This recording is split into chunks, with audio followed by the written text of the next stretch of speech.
Hey guys, welcome back to the channel. If you're new, welcome to the channel.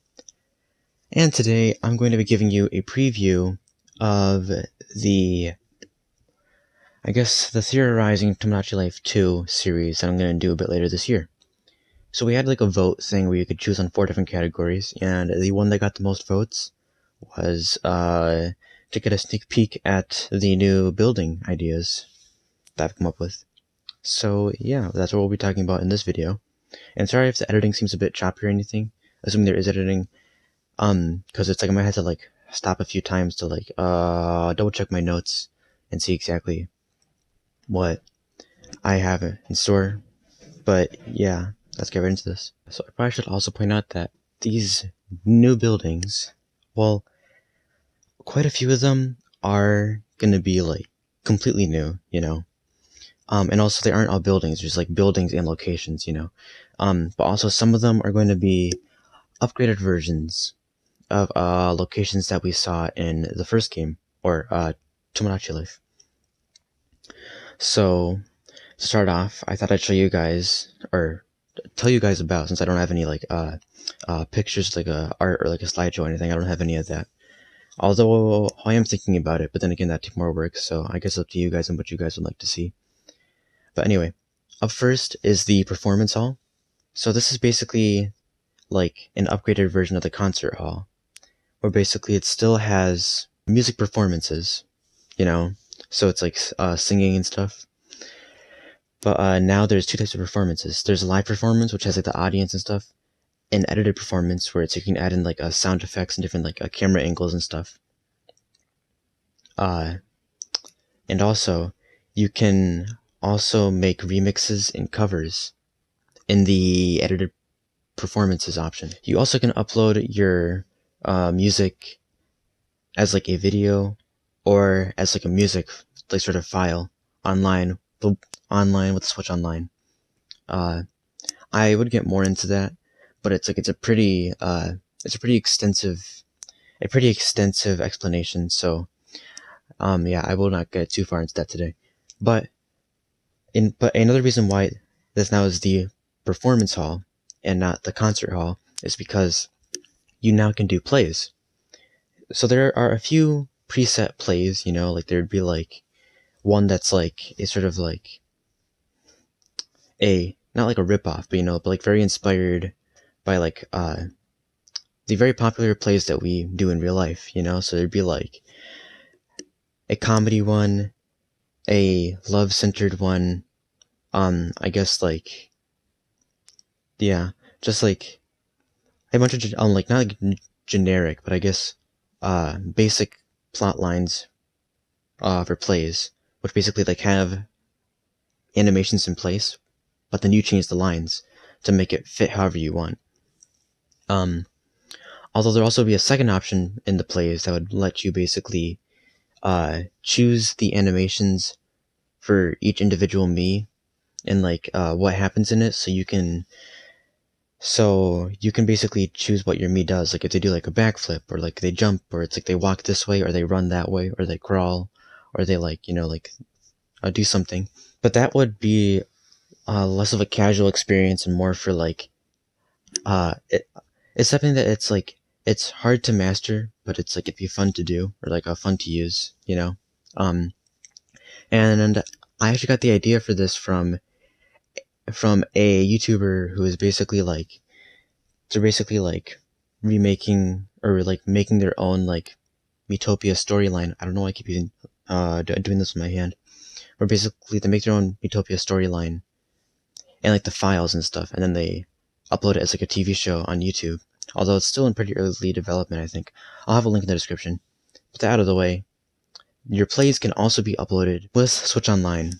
And again, the only like real problem that I really see with this is, of course, the inappropriate things, whether it's inappropriate lines and plays or music, or just like if people do like the thing where it's like the moving around, that also can get really out of hand really quickly. So I'm not sure if that's a thing that would realistically happen. And finally, there would be new music genres, although I'm not exactly sure what they would be. Maybe there'd be some like EDM, reggae.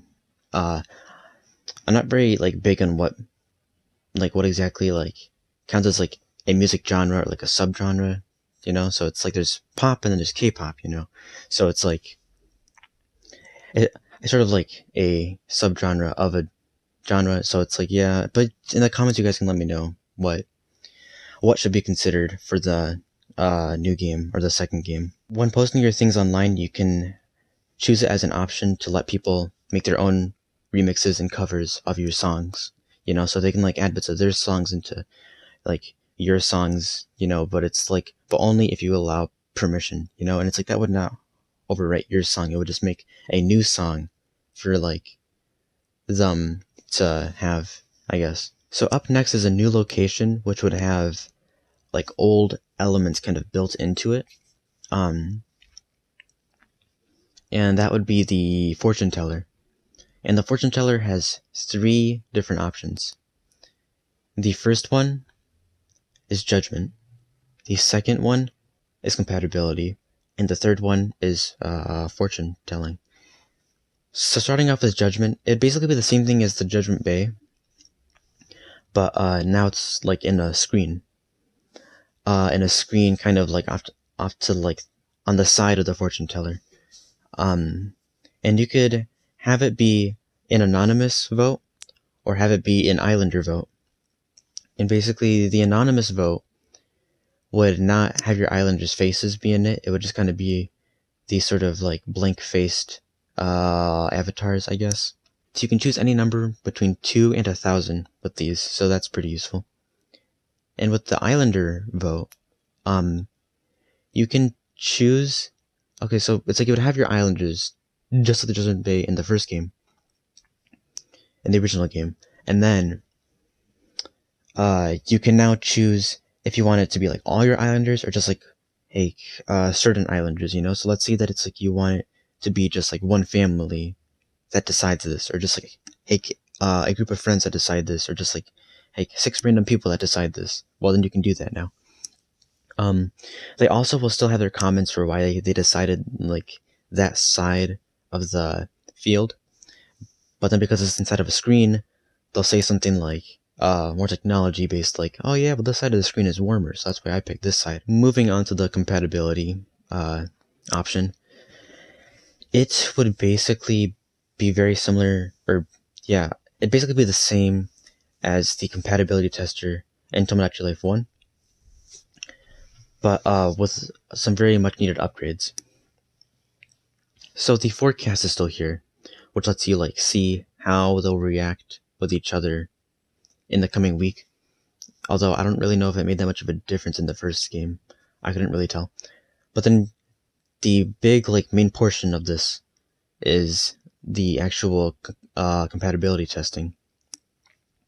So now you can choose.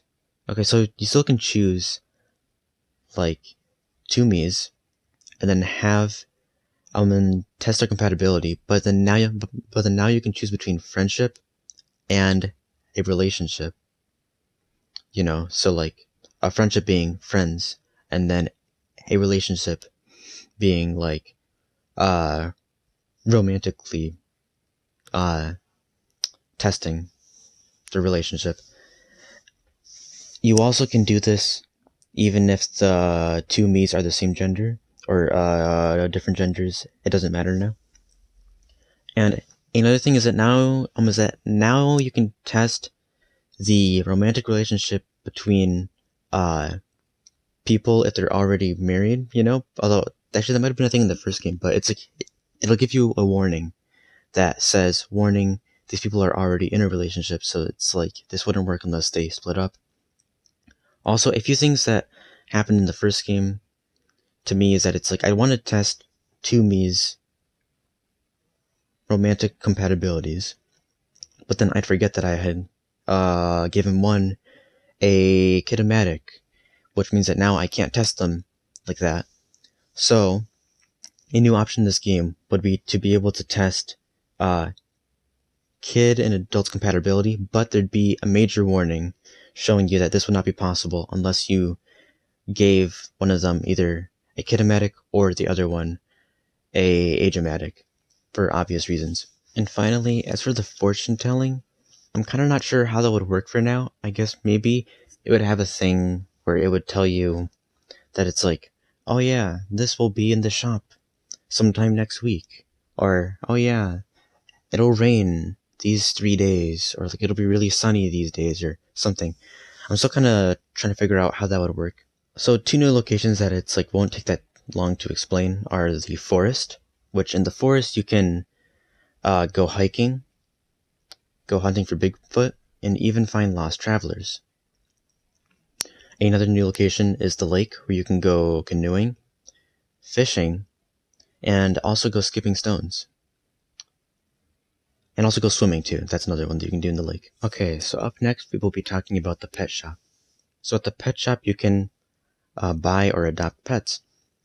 And me can buy a pet or certain pets only if they're at a certain level, you know? So fish is at level 5, spiders and tarantulas are at level 10, and then it goes up and up from like rodents like rats and hamsters and mice up to like cats, which are at like level 30, and then dogs level 35.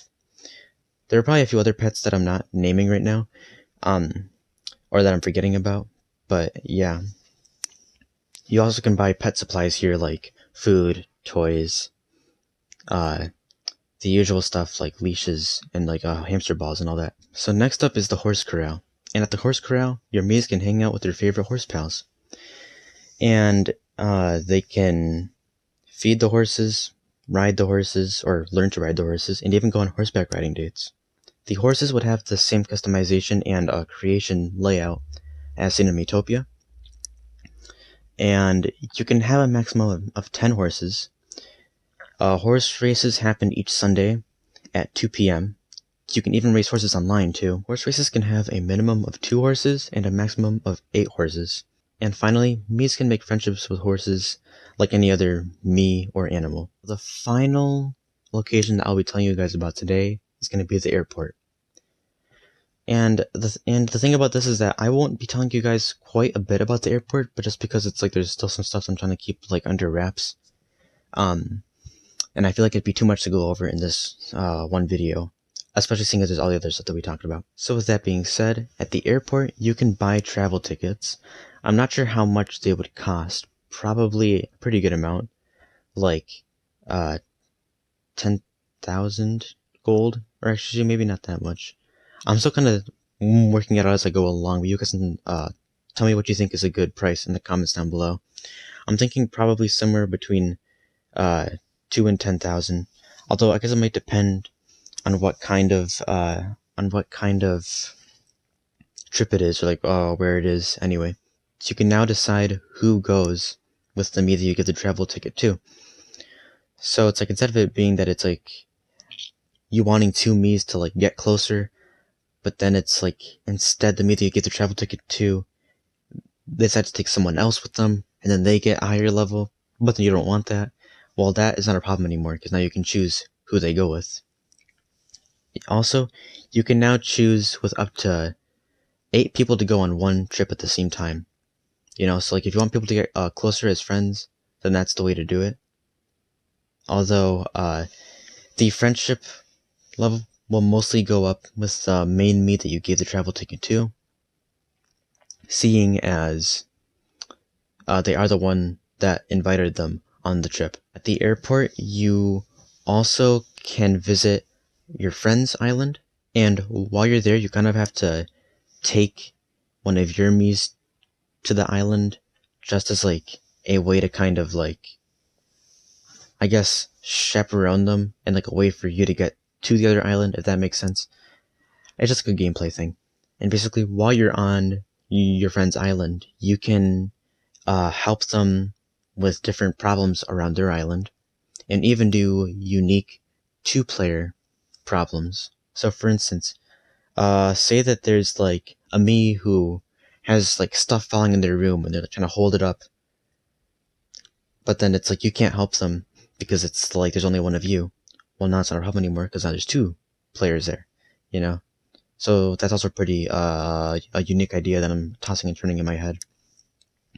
Anyway, that's all I'll say about the airport for now.